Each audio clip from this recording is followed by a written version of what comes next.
Hello, Radhe Radhe. आप सभी का हमारे चैनल में बहुत बहुत स्वागत है। आज है महालक्ष्मी पूजा, इसे हाथी पूजा भी कहते हैं। तो बस मैं सुबह आज जल्दी उठी थी और जल्दी उठने के बाद मैंने दहली पूजन वगैरह किया। पितृपक्ष में तो हमारे यहाँ रोज़ ही दहली पूजन होता ही होता है, तो आज ऐसा कुछ नहीं है कि अलग से किया है। तो बस वो दहली पूजन किया। इसके बाद तो बस जल्दी से मैंने नहा लिया। नहाने के बाद बस मैं आ गई हूँ यहाँ पे खाना बनाने की तैयारी कर रही हूँ। और महालक्ष्मी की पूजा में हमारे यहाँ पर कढ़ी चावल रोटी भी बनती है। पंडितों के यहाँ खासकर ऐसा रिवाज है क्या है पता नहीं है, लेकिन हमारे यहाँ यही बनता है। और अपनी अपनी वो होती है ना रीति रिवाज, तो हमारे यहाँ कढ़ी चावल ही बनते हैं। आप पक्का खाना भी बना सकते हैं, वही गर्मी का सीजन है तो पक्का खाना किसी को अच्छा नहीं लगता है। कढ़ी चावल हमें बहुत अच्छे लगते हैं, इसलिए हम लोग ज़्यादातर कढ़ी चावल ही बनाते हैं। और यहाँ पे जल्दी जल्दी से मैंने कढ़ी को छौंक दिया है, क्योंकि कढ़ी को बनने में ना थोड़ा सा टाइम लगता है। और कढ़ी जितना अच्छा से पकती है ना, उतनी अच्छा उसका जो है ना स्वाद आता है। और महालक्ष्मी की पूजा में सिर धोकर नहाया जाता है। तो दूबा से जो है ना सिर धोया जाता है, मतलब दूबा सिर पर रखकर जो है ना 16 बार अपने सिर पर से पानी डाला जाता है। तो मैंने यहाँ सिर धोकर नहाया है। मंगलवार को इसीलिए मैंने महालक्ष्मी पूजा नहीं की, क्योंकि मंगलवार को सिर नहीं धोया जाता है। और बुधवार को आज जो है ना 25 तारीख को दोपहर 1 बजे तक महालक्ष्मी जी की जो है ना अष्टमी है, तो आराम से जो है ना मैं पूजा कर लूँगी। इसलिए मैंने जल्दी जल्दी जो है ना पूजा की तैयारी कर ली है। और पंडित जी जो है ना अपनी सुबह सुबह पूजा कर रहे हैं। बस मुझे खाना बनाना है और खाना की तैयारी करके जो है ना मैं चली जाऊँगी ऊपर, आराम से बैठकर पूजा करूँगी। एक बार खाना बन जाता है ना तो आधा जो आपके ऊपर बोझ होता है ना काम का, वो उतर जाता है। मेरे कहने का मतलब ये नहीं है कि खाना बनाना बोझ है मेरे लिए। मैं एक बात कह रही हूँ कि खाना बनाना एक जिम्मेदारी होती है। अगर खाना बन जाता है ना तो आप अपने आप में थोड़ा सा फ्री महसूस करते हैं। तो इसीलिए मैं जल्दी जल्दी पूरा खाने की तैयारी कर रही हूँ। नाश्ता आज मैं नहीं बनाऊँगी, इसलिए मैंने यहाँ पे खाने की तैयारी कर ली है। बेटू आ गया है। हमारे यहाँ सब लोग जल्दी नहा लेते हैं, तो जल्दी नहा लेते हैं तो सबको जल्दी भूख लगती है और सबको जो है ना जल्दी जल्दी खाना चाहिए होता है। तो बस मैंने यहाँ पे खाने की तैयारी की। अब जा रही हूँ मैं तैयार होने। सुबह तो मैंने सूट ही पहन लिया था, क्योंकि मुझे रोटी वगैरह बनानी थी ना, तो वो कपड़े थोड़े से गंदे हो ही जाते हैं और गर्मी भी बहुत है, तो फिर साड़ी में जो है ना काम उससे हो नहीं पाता है। अब पूजा के लिए जो है ना मैं तैयार होंगी। और महालक्ष्मी की पूजा है तो कुछ ऐसी पूजा हैं जिनको जो है ना तैयार होकर ही किया जाता है। मेहंदी तो खैर मैंने नहीं लगाई है, वो इसी नहीं लगाई क्योंकि अभी काम वगैरह चल रहा है ना, तो टाइम ही नहीं मिल पाया। और ये मुझे ये आपको लहंगा बताना था, इसको गोपी ड्रेस बोलते हैं। जब मैं वृंदावन गई थी ना, वहाँ से लेकर आई थी, आपको दिखा नहीं पाई। तो जैसे मैंने कबर्ड खोला मुझे सामने दिख गई, तो मैंने आपको बता दिया। ये इसका लहंगा है, सेम इसी तरह इसका ब्लाउज़ है। दुपट्टा थोड़ा सा अलग है। कभी पहनूंगी तो आप लोगों के साथ ज़रूर शेयर करूंगी। अभी थोड़ा सा व्यस्तता चल रही है, इसलिए ज़्यादा पहन भी नहीं पा रही हूँ, आपको ज़्यादा वीडियो बना भी नहीं पा रही हूँ। तो मैं सोच रही थी कि मैं कौन सी साड़ी पहनूँ। ज़्यादा हैवी तो नहीं पहनूंगी क्योंकि मुझसे नहीं पहनी जाती है। रेड कलर की साड़ी मुझे ठीक लगी, और ये सिंपल सी भी है, मतलब ज़्यादा भारी नहीं है। प्रिंटेड साड़ी है, आराम से मैं इसको पूरे दिन पहन के रख सकती हूँ। तो मैं ऐसी ही साड़ी चुनती हूँ जिसको मैं फुल डे पहन सकूँ। तो ये मैंने साड़ी आज पूरे दिन ही पहन लूँगी, रात में सोते समय इसको चेंज करूँगी। मुझसे जो ना बार बार कपड़े चेंज नहीं होते, सच बताऊँ तो मैं ऐसा कपड़ा चूज़ करती हूँ जिसको मैं पूरे दिन जो है ना पहन सकूँ। क्योंकि अभी काम चल रहा है ना, तो बार बार ऊपर जाना है, नीचे जाना है, कभी कोई सामान कम पड़ गया तो मार्केट भी जाना पड़ता है लेने के लिए। तो इस तरह के कपड़े बहुत सही रहते हैं। और बारिश के बाद जो गर्मी पड़ती है ना भाई साहब, पहले तो इतनी ज़्यादा बारिश हुई कि बारिश ने अति कर दी, और अभी इतनी ज़्यादा गर्मी पड़ रही है ना कि गर्मी ने अति कर दी। बहुत ज़्यादा गर्मी लग रही है। और मैं आ गई हूँ यहाँ पे पूजा करने। बाहर ही बैठ गई थी मैं पूजा करने, क्योंकि अंदर जो है ना पंडित जी पूजा कर रहे हैं, और थोड़ा सा कमरा थोड़ा हौच पौच भी था, तो फिर यहाँ पे मैंने खुले में आराम से पूजा की। और यहीं पर हमारा तुलसी का गमला रखा हुआ है। अब मैं कर रही हूँ यहाँ पे गंडे की तैयारी। तो इसे गड़ा लेने आठे भी इसको बोलते हैं। तो 16 गांठों का एक गड़ा बनाया जाता है। इसकी ही पूजा की जाती है 16 दिनों तक। इस बार मैंने 16 दिनों तक तो पूजा नहीं की थी, क्योंकि मेरे यहाँ पे बहुत ज़्यादा काम था और मेरे पास ना वक्त जो है ना मुझे मिल नहीं पा रहा था। तो मैं आज जो है ना फाइनली पूजा करने वाली हूँ। और अगर आप 16 दिनों तक पूजा नहीं भी कर पा रहे हैं ना, तो कोई दिक्कत नहीं है। आप लास्ट वाले दिन तो सब लोगों को पूजा करनी चाहिए। तो बस इसीलिए जो है ना मैं यहाँ पे 16 गांठों का गड़ा बना कर तैयार कर रही हूँ। इसको जो है ना मैं अपने हाथ में पहन लूँगी। अगर आप थोड़ा सुबह जल्दी उठ जाते हो ना, तो इस तरह से आपके सारे काम थोड़ा टाइम पे फ्री हो जाते हो, पूजा आप थोड़ी तसल्ली से कर पाते हो।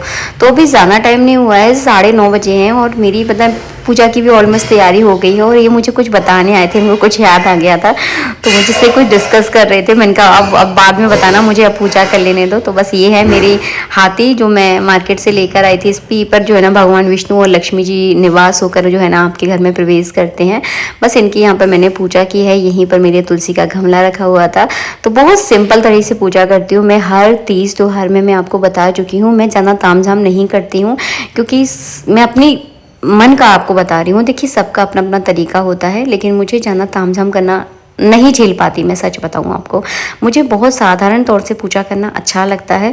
तो मैं बहुत सरल तरीके से करती हूँ। भले ही आप लोगों को काफ़ी विधि विधान मैं बताती हूँ क्योंकि पंडित जी मुझे बताते हैं कि इस तरह से किया जाता है, लेकिन मैं कोशिश करती हूँ कि उस तरीके को बहुत साधारण तरीके से कर पाऊँ। बड़ी फैमिली में रह रहे हो तो फिर बहुत बड़े तौर से पूजा करो तो सही लगता है, बट आप जब अकेले रह रहे हो ना तो बहुत साधारण तौर से पूजा करना मुझे ज़्यादा सही लगता है।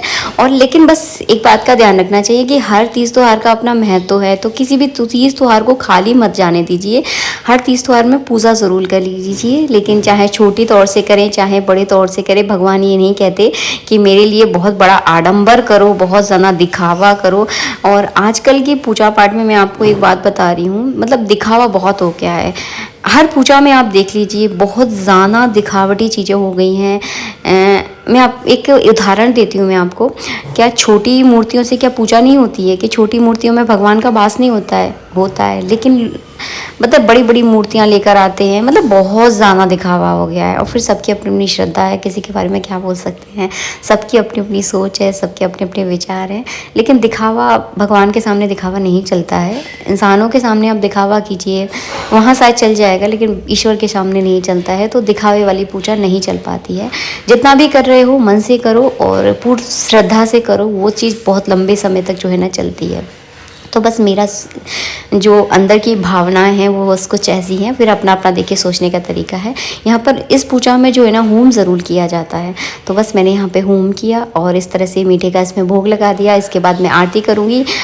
बगल में ही तुलसी माता विराजमान है, तो साथ के साथ मैं तुलसी की भी पूजा करूँगी क्योंकि तुलसी में लक्ष्मी का निवास होता है, इसलिए मैं साथ के साथ तुलसी का भी इस तरह से पूजन कर रही हूँ। और आज जो है ना मैंने इस तरह से लाख के कंगन पहन लिए हैं क्योंकि लाख के कंगन जो है ना सुहाग की निशानी होती है और शुभ माने जाते हैं। कांच के लाख के कंगन बहुत शुभ रहते हैं पूजा पाठ में पहनना। तो बस मैंने लाख वाले कंगन पहन लिए। वैसे ये ज़्यादा दिन चलते नहीं है क्योंकि काम करने में इधर उधर जो है चटक पटक जाते हैं इस चक्कर में, लेकिन ठीक है मैंने अच्छे लगे तो फिर मैंने पहन लिए थे। इसके बाद बस हाथ जोड़ के इस तरह से मैंने प्रणाम किया। अब बस नीचे जाकर खाने की तैयारी करूँगी, लेकिन उससे पहले मैं सोच रही हूँ कि मैं महावर लगा लूँ। वैसे तो पूजा से पहले भी काफ़ी सारे लोग लगा लेते हैं, लेकिन मेरे को था कि सबसे पहले मैं भगवान पे चढ़ा दूँ, उसके बाद मैं खुद को लगाऊंगी। तो लगे हाथ जो है ना मैं महावर भी लगा लेती हूँ, क्योंकि फिर अगर मैं खाने में बीत गई ना और अन्य कामों में अगर लग जाऊंगी ना तो मैं महावर लगाना ही भूल जाती हूँ। 2-3 व्रतों में मेरे साथ ऐसा हो गया था। जैसे संतान साधे का व्रत पड़ा था तो उस दिन सुबह मैंने पूजा कर ली, उसके बाद मैं इतना ज़्यादा व्यस्त हो गई कि मुझे ध्यान ही नहीं पड़ा। रात में इतनी थक गई थी कि उस दिन मैंने महावर नहीं लगा पाया, तो मैं बहुत पछताई थी। लेकिन आज मैं जल्दी जल्दी अभी लगा लेती हूँ ताकि फिर अगर टाइम भी नहीं मिलेगा ना तो कोई दिक्कत नहीं है। खैर घर बन रहा है इसलिए हम लोग व्यस्त है। वैसे इस सीज़न में जो है ना ज़्यादातर सभी लोग व्यस्त होते हैं।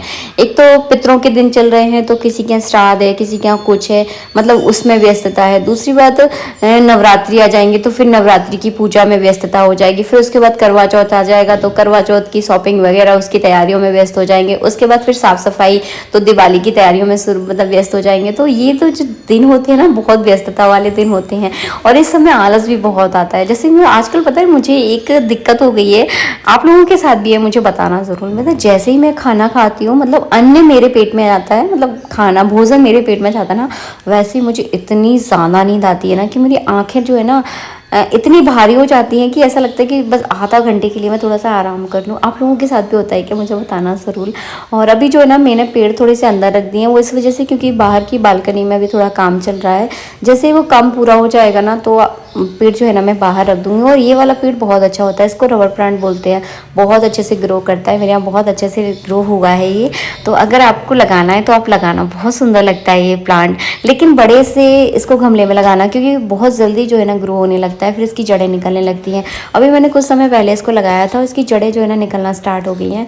तो इसको मुझे ट्रांसफ़र करना पड़ेगा किसी बड़े वाले गमले में, वरना ये ख़राब हो जाएगा। बस अब मैं थोड़ा पूजा से थक गई थी तो मैं आराम से बैठ गई हूँ।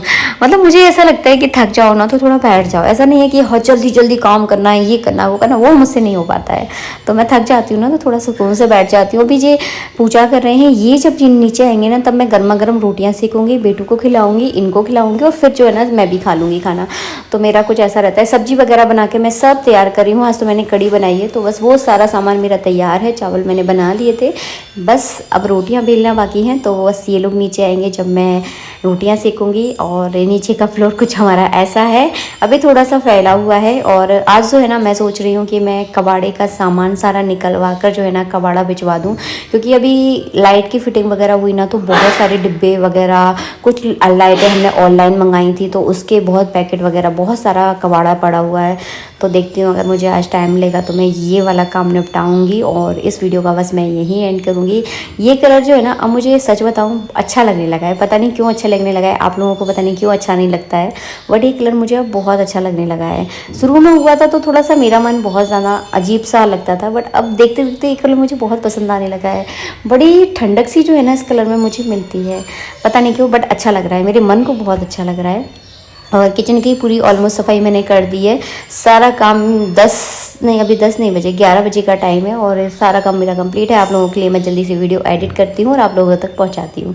जय श्री राधे मित्रों, आज के लिए इतना ही। राधे राधे।